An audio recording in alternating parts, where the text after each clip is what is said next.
This morning on The Blend, we are joined by attorney Katrina Hofstetter, and we're talking about estate plans, which, are confusing for people when you think about an estate plan.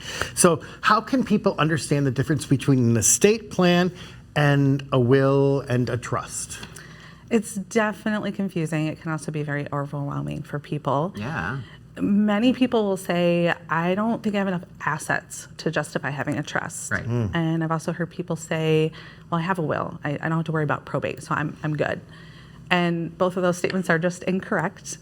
When you think about wills and trusts, they are very similar legal documents. They are going to contain the same types of information and provisions, information about you and your family, maybe information about somebody that you want to disinherit.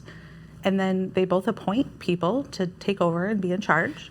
A will has a personal representative, a trust has a successor trustee, and then obviously beneficiaries. But that's really where the similarities end with those documents.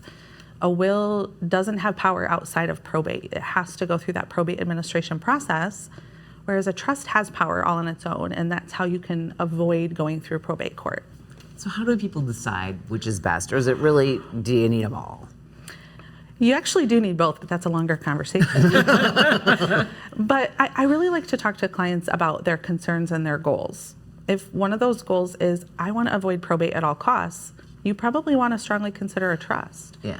If you have a will, you still can avoid probate, but you're really limited. You've got to have beneficiary designations on all of your assets, and then you have to be really diligent. If your life changes, you have to update all of the beneficiary designations. Yeah. I like to ask clients some different questions to kind of flesh out some of those concerns and goals.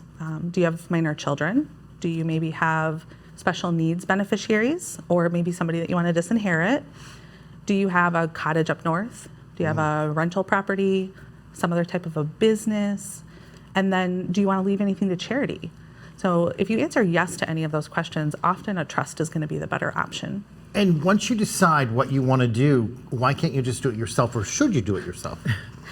Not surprisingly, I'm going to be I know biased. the answer to that. I'm going to be biased on that.